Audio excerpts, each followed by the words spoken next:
জয় বাবা বলে জয় গুরু। নমস্কার, রাষ্ট্র বিরাসে সকলকে স্বাগত জানাই। আশা করি সকলে ভালো আছেন। আজ আবার আলোচনা করব বকরি শনির প্রভাব কেমন পড়তে চলেছে জাতক বা জাতিকাদের উপর সেই নিয়ে। বকরি বিষয়টা কি, আসলে প্রত্যেকটি গ্রহ একটি নির্দিষ্ট গতিতে সূর্যকে প্রদক্ষিণ করে এবং এই প্রদক্ষিণ করার সময় কোনো গ্রহের বা কোনো গ্রহের যখন কোনো একটি গ্রহের গতিটা স্লো হয়ে যায়, ধীরে হয়ে যায়, তখন অন্যদের থেকে সে কিন্তু পিছিয়ে পড়ে এবং মনে হয় যেন সে উল্টো দিকে চলে যাচ্ছে। তো আমাদের পৃথিবী থেকে এরকমটাই মনে হয় যে সে উল্টো দিকে যাচ্ছে আর কি, কিন্তু আদৌ বিষয়টা এরকম নয়। তো যাই হোক, এই উল্টো দিকে যে যাচ্ছে তখন মনে হবে যে যেমন শনিদেব মীন রাশিতে রয়েছে, মনে হবে যেন কুম্ভ রাশিতে গেছে বা কুম্ভ রাশিতে তার প্রভাব দিচ্ছে। তো এই অবস্থায় কিন্তু যতদিন থাকে সেটাকেই বলা হয় বক্রি অবস্থা। শনিদেব বকরি হচ্ছেন 13 জুলাই এবং 28 নভেম্বর পর্যন্ত বকরি থাকবেন এবং এই বকরি অবস্থায় 138 দিন থাকবেন। এই 138 দিন বকরি অবস্থায় থেকে তিনি তার ক্ষমতা বৃদ্ধি করবেন। বকরি অবস্থায় প্রত্যেকটি গ্রহেরই কিন্তু ক্ষমতা বাড়ে। ধনুরাশির জাতক জাতিকারা যারা রয়েছেন, আপনাদের কিন্তু 3 নম্বর হাউসে শনিদেব বকরি হচ্ছে। এই 3 নম্বর হাউসটাই বকরি হচ্ছে এবং শনিদেব আপনাদের 2 এবং 1-এর প্রভাবও দেবে। 2-এর প্রভাব দেবে কারণ বকরি অবস্থার জন্য, এবং 2-এর অধিপতিও শনিদেব, তার সাথে 1-এরও কিন্তু অধিপতি শনিদেব নিজে। তো সুতরাং এই দুটি ঘরেরও প্রভাব দেবে। এবং শনিদেবের যেহেতু নিজের ঘর, আপনাদের 2 নম্বর ঘরটি কুম্ভ রাশি, 1 নম্বর ঘরটি মকর রাশি, তো সুতরাং শনিদেব বুঝতেই পারছেন শুভ প্রভাব দেবে। এবং শনিদেব যে ঘরে রয়েছেন মীন রাশি, সেটি দেবগুরু বৃহস্পতির ঘর, শনিদেবের শত্রুগৃহ নয়। তো সুতরাং যেই ঘরে শনিদেব থাকেন সেই ঘরে ভালো প্রভাবই দেন। তো এই শুভ প্রভাবে আপনাদের 1 নম্বর ঘরে যে প্রভাব দেবেন শনিদেবের মকর রাশিতে, সেই অনুযায়ী আপনাদের কিন্তু রূপ রং আকৃতি এই সময় পরিবর্তন করতে পারবেন।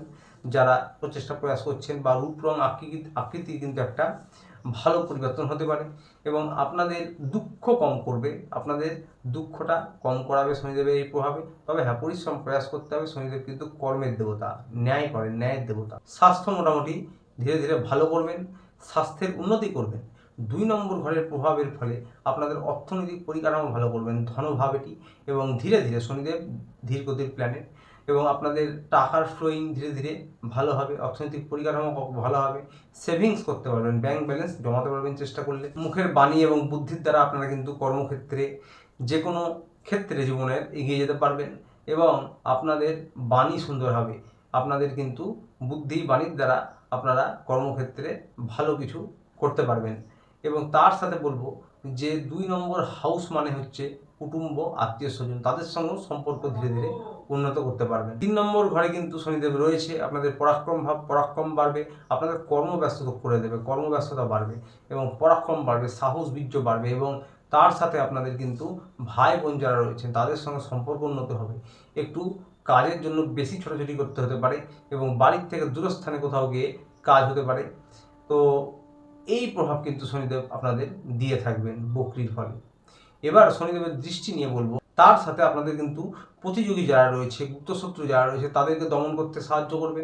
এবং আপনারা যদি পরিশ্রম প্রয়াস করেন তাহলে কিন্তু প্রতিযোগী গুপ্তশত্রু আপনাদের থেকে পিছিয়ে থাকবে। তবে হ্যাঁ, পরিশ্রম প্রয়াস না করলে শনিদেব কিন্তু ফলাফল উপযুক্ত দেন না। এবার শনিদেবের দৃষ্টির কথা বলবো। শনিদেবের প্রথম দৃষ্টি পড়ছে আপনাদের 5 নম্বর হাউস, এটি শুক্রদেবের হাউস, এবং শনিদেবের প্রথম দৃষ্টি অর্থাৎ 3 নম্বর দৃষ্টি পড়ছে 5-এ।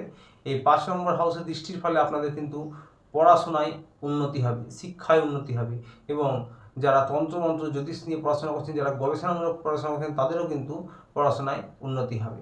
পড়াশোনায় আপনারা সাফল্য অর্জন করতে পারবেন। এই সময় পরীক্ষার জন্যও কিন্তু সাফল্য থাকবে আপনাদের, যারা পরিশ্রম প্রয়াস করছেন।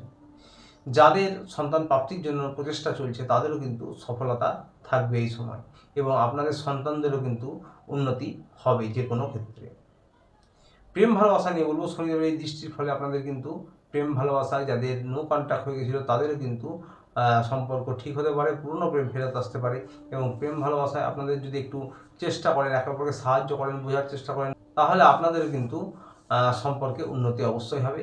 তো সুতরাং এই প্রভাব কিন্তু 5 নম্বর দৃষ্টির ফলে আপনারা পেয়ে থাকবেন। দ্বিতীয় দৃষ্টি বন্ধুরা আপনাদের 9 নম্বর হাউসে পড়বে শনিদেবের, এবং এই 9 নম্বর হাউসটি হচ্ছে ভাগ্যের স্থান, অর্থাৎ 9 নম্বর ঘর মানেই ভাগ্যস্থান। আপনারা যা প্রচেষ্টা প্রয়াস করবেন তাতে আপনাদের ভাগ্য কিন্তু সাথ দেবে শনিদেবের এই বক্রী দৃষ্টির ফলে।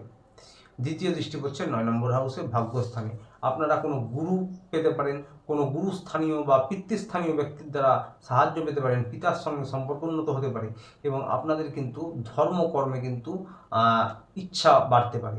এবং ওই জন্যই বললাম যারা তন্ত্রমন্ত্র জ্যোতিষ নিয়ে পড়াশোনা করেন তাদের জন্য কিন্তু আরও ভালো, স্পিরিচুয়ালিটির জন্য আরও ভালো সময়টা। এবং যারা অবশ্যই উচ্চশিক্ষায় রয়েছেন, গবেষণামূলক পড়াশোনা করেন যারা, তাদের জন্য কিন্তু ভালো।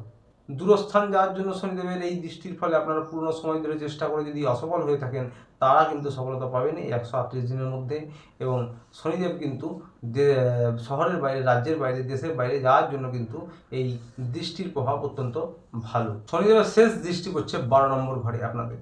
এইখানে একটা বিষয় অবশ্যই উল্লেখ করব যে 12 নম্বর ঘর মানেই কিন্তু বিদেশ যাত্রা। বিদেশ যাত্রার জন্য অবশ্যই সুফল। বিদেশ যাত্রা, দেশের বাইরে, রাজ্যের বাইরে, হ্যাঁ, দূরস্থান যাত্রার জন্য আপনারা যারা প্রচেষ্টা প্রয়াস করছেন, আবারও বলছি তাদের জন্য কিন্তু অত্যন্ত ভালো সুযোগ থাকবে। আপনাদের যাত্রা হবে, তীর্থযাত্রাও হতে পারে, তীর্থের জন্য তীর্থযাত্রাও হতে পারে। তবে হ্যাঁ, 12 নম্বর ঘর মানে যেহেতু একটু ক্ষয়, লস, খরচ বৃদ্ধি, তো সেগুলোর প্রভাবও কিন্তু থাকবে না। তার কারণ হচ্ছে দেবগুরু বৃহস্পতির দৃষ্টি রয়েছে এই ঘরটিতে। এখানে শনিদেব বাদ দিয়ে দেবগুরু বৃহস্পতির কথা উল্লেখ করছি, কারণ দুটি হাউসে দেবগুরু বৃহস্পতি কিন্তু দৃষ্টি দিচ্ছে। শনিদেব যে হাউসে প্রভাব দেবে সেরকম দুটি হাউসে, এই 12 নম্বর হাউসই এবং আপনাদের কিন্তু 2 নম্বর হাউসে। 12 নম্বর হাউসটি আবার শনিদেবের দৃষ্টির পরেও দেবগুরু বৃহস্পতি দ্বারা দৃষ্টি পাচ্ছে এবং দেবগুরু বৃহস্পতির নিজের হাউস এটা ধনু রাশি। তো সুতরাং এই ঘরের প্রভাব কিন্তু আপনারা ভালো পাবেন। এবং মকর রাশির যারা জাতক জাতিকা রয়েছেন, আপনাদের খরচ একটু বৃদ্ধি হতে পারে। দূরস্থান যাত্রার জন্য খুবই সফলতা পাবেন এবং তার সাথে কিন্তু চোট আঘাত লাগা, অর্থনৈতিক ক্ষতি হওয়া, সেগুলো কিন্তু তার প্রভাব অনেকটাই কম। স্বাস্থ্য নিয়ে বলবো, 12 নম্বর ঘরে শনিদেবের দৃষ্টি আছে, তো সুতরাং স্বাস্থ্য নিয়ে বিশেষ কোনো সমস্যা নয়। ছোটোখাটো চোট আঘাত লাগা বা যাদের ব্যক্তিগত লগ্ন পুষ্টিতে অত্যন্ত শনি, দেবগুরু বৃহস্পতি, 12 নম্বর হাউস এই রিলেটেড গ্রহস্থিতি অত্যন্ত খারাপ বা দশা খারাপ চলছে, তাদের ক্ষেত্রে বলবো যে আপনাদের কিন্তু ছোটোখাটো চোট আঘাত লাগা, অর্থনৈতিক লস হওয়া, খরচ অত্যন্ত বৃদ্ধি হওয়া, এগুলো হতে পারে। সে বিষয়টি খেয়াল রাখবেন। বাকি সকলদের জন্য বলবো এই জাতক জাতিকারা আপনারা সোমবার শিব মন্দিরে গিয়ে পুজো দিতে পারেন, ওম নমঃ শিবায় 108 বার করগুণে জপ করতে পারেন এবং যারা যে কোনো গ্রুপ দীক্ষিত তারা নিজের ইষ্টের আরাধনা করুন। বাড়ির ছাদে বা উঠোনে পাখিদের কিছু খাবার খান, অত্যন্ত ভালো প্রতিকার হবে। তো আসছিল এই পর্যন্ত। ভিডিওটি ভালো লাগলে চ্যানেলটিকে অবশ্যই লাইক, সাবস্ক্রাইব করে পাশে থাকবেন। দেখা হচ্ছে আবার পরের ভিডিওতে। আপনি ভালো থাকবেন, সুস্থ থাকবেন। নমস্কার।